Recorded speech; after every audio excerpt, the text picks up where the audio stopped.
বিসমিল্লাহির রহমানির রাহিম। আসসালামু আলাইকুম। নবম পে স্কেল নিয়ে আজকে সবচেয়ে বড় ও গুরুত্বপূর্ণ আপডেট।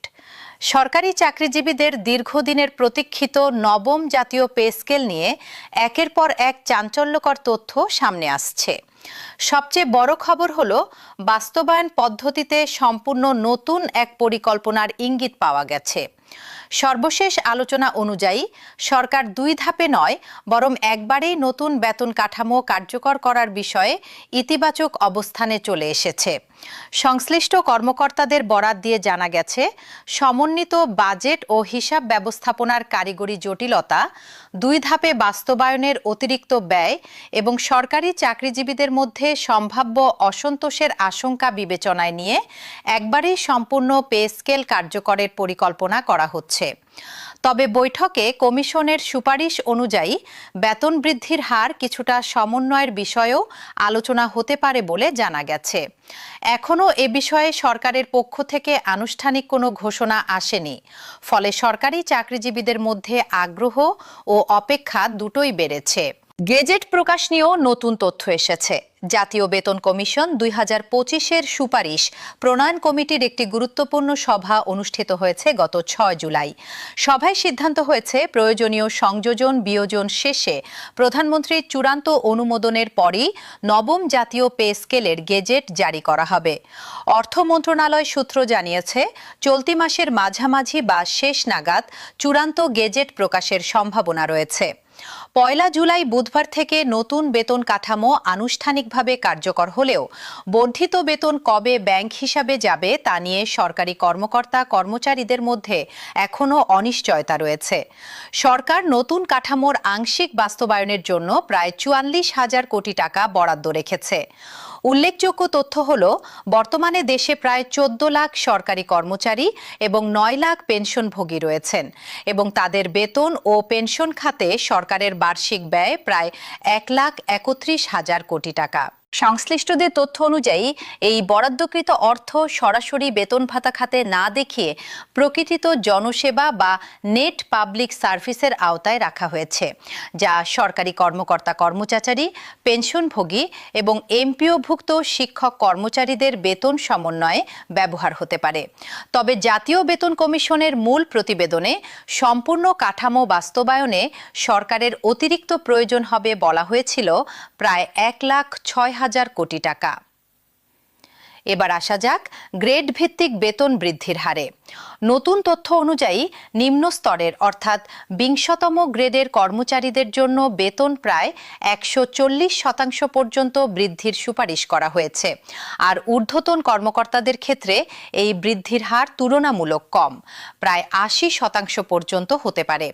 অর্থাৎ নিম্ন ও মধ্যম স্তরের কর্মচারীদের জন্য এই বৃদ্ধির সুফল তুলনামূলক বেশি থাকছে। সর্বনিম্ন গ্রেড অর্থাৎ গ্রেড 20-এ বর্তমান বেসিক 8,250 টাকা থেকে বাড়িয়ে 20,000 টাকা করার সুপারিশ করা হয়েছে। সর্বোচ্চ গ্রেডে বর্তমান বেসিক 78,000 টাকা থেকে বাড়িয়ে 1,60,000 টাকা নির্ধারণের প্রস্তাব রয়েছে।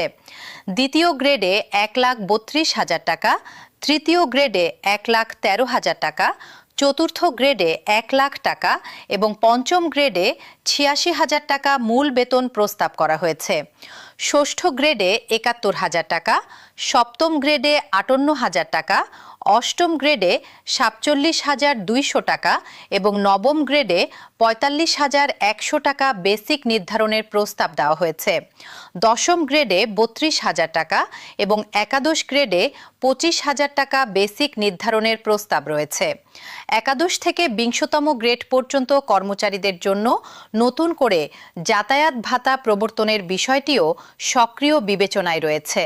সর্বনিম্ন ও সর্বোচ্চ গ্রেডের মূল বেতনের অনুপাত নতুন কাঠামোতে 1:8 রাখা হয়েছে, যেখানে বর্তমানে তা 1:9.076।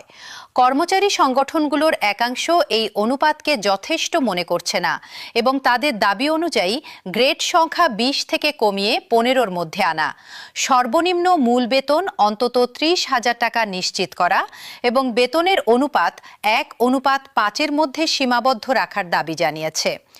পেনশনভোগীদের জন্য বড় সুখবর রয়েছে এবারের সুপারিশে।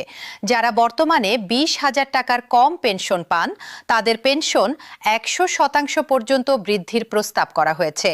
এছাড়া 75 ঊর্ধ্ব পেনশনভোগীদের জন্য মাসিক 10,000 টাকা চিকিৎসা ভাতার সুপারিশ করা হয়েছে। পাশাপাশি টানা 15 বছর চাকরি করার পর স্বেচ্ছায় পেনশন সহ অবসরের সুযোগ রাখার সুপারিশও রয়েছে। ভাতার ক্ষেত্রে একাধিক গুরুত্বপূর্ণ পরিবর্তনের সুপারিশ রয়েছে।